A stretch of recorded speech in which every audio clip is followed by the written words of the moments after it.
Saudara dan saudariku yang kasih, setiap orang, siapapun mereka, apapun status, kedudukan atau agamanya, pasti senang bersahabat dan pasti senang memiliki sahabat yang dekat.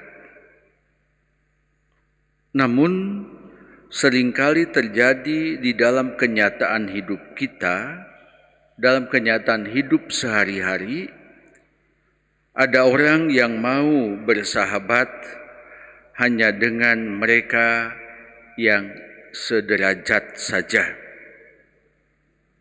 Tapi ada juga yang mau bersahabat pada saat Dewi Keberuntungan sedang berpihak padanya.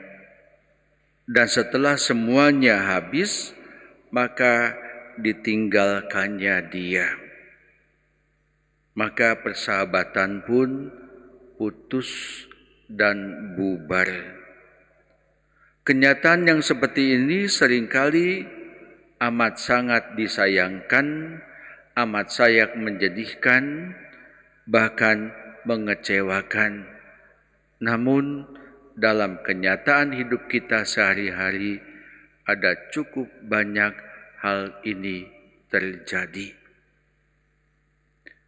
Saudara dan saudariku yang kasih, seorang sahabat sejati adalah mereka yang senantiasa datang, peduli di saat kita sedang sakit, di saat kita sedang gagal, di saat kita sedang jatuh, menderita, terpuruk, tersingkir, bahkan jatuh miskin.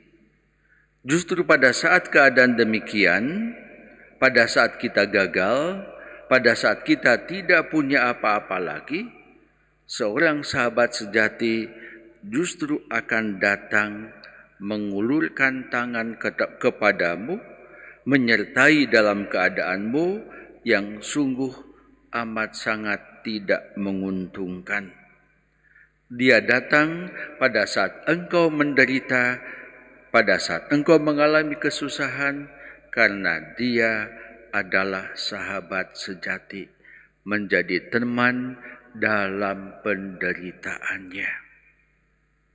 Yang demikian ada, tetapi juga kita jarang menemukannya.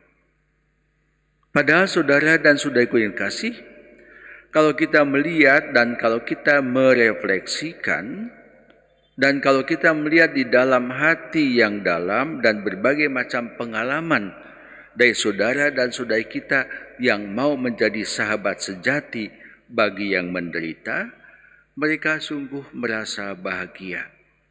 Karena kebahagiaan sesungguhnya adalah ketika kita mampu memberi tanpa mengharapkan balasan, mampu memberi tanpa pamrih.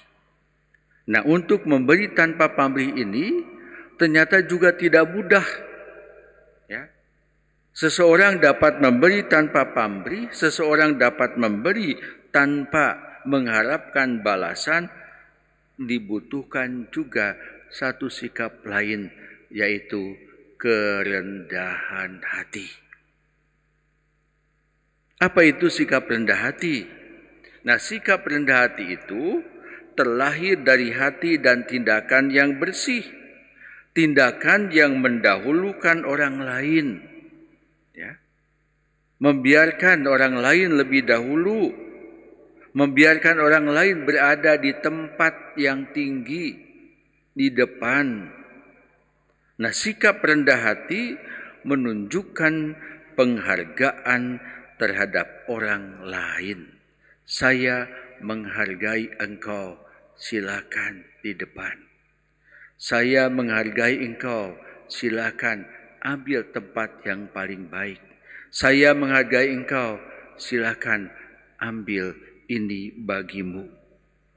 Nah, saudara dan saudari yang kasih, terlebih-lebih sikap rendah hati ini, ya, kalau saya bisa berlaku untuk mereka yang sungguh sangat membutuhkan pertolongan, di mana kita tidak bisa mengambil daripadanya selain hanya memberi dan memberi.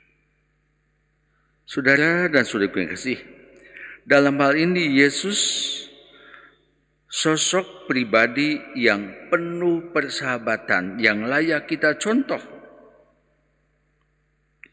Di hadapan Yesus, semua orang berharga, siapapun orang itu. Bahkan Yesus mengundang orang-orang yang menderita, mengundang orang-orang yang susah. Ya, sebagaimana di gereja ini ditulis, marilah kamu yang berbeban berat datang kepadaku. Ya, itu sikap Yesus. Di mana ada penderitaan, Yesus datang.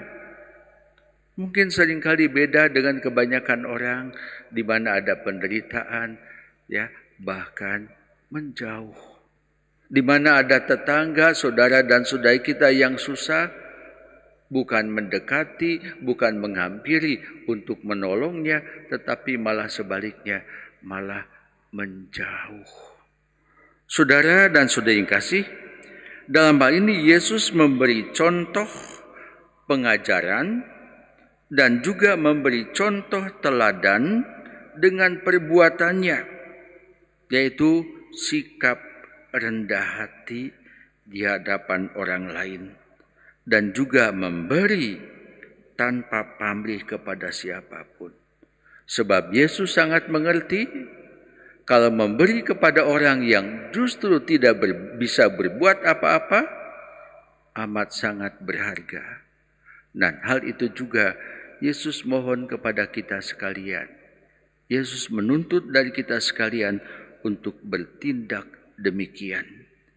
Saudara dan saudaraku yang kasih, mari kita mohon rahmat-Nya agar kita juga dianugerahi kemampuan untuk melaksanakan apa yang diharapkan Tuhan Yesus. Tuhan memberkati.